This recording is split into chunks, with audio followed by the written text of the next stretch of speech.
This video will discuss the operation of the Nutplate Abrasion tool, or NAT. The NAT consists of 6 components: an upper handle, a lower handle, and 4 nutplate inserts. In addition, you will need the appropriate sized abrasive pad. The NAT is used to abrade 2 styles of nut plates: the open style or the dome style. For this video, we will abrade the open style nut plate. But for clarification, when you choose the nut plate insert, it fits into the base of the tool or lower handle. Both style nut plates fit the same nut plate insert. So after choosing the nut plate insert, you choose the appropriate abrasive pad. In this case, we're using a CR4. The nut plate abrasive pad has 2 flats located on it, which correspond to the flats in the upper handle. The abrasive pad is snapped into place as such. The chosen nut plate is then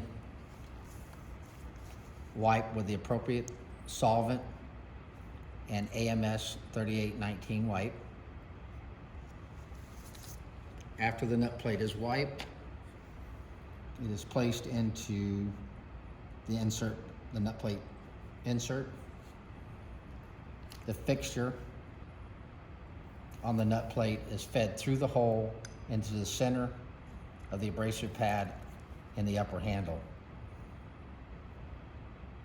With the nut plate firmly pressed against the abrasive pad, oscillate the tool back and forth 15 times minimum.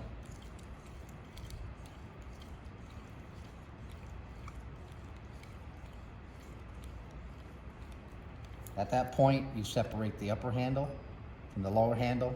If the nut plate stays with the abrasive pad, very carefully remove the nut plate without touching the abraded surface. Place the nut plate back into the nut plate insert. Observe the surface for uniform abrading. At that point, it is suggested that you check the surface for proper abrasion using a surface analyst or SA unit. Without touching the surface, use the head of the SA unit, place it on the nut plate, abraded nut plate base, and follow the instructions on the SA unit. If the SA unit says that the nut plate is properly abraded and meets the requirements set by the manufacturer, the nut plate is now ready to be bonded.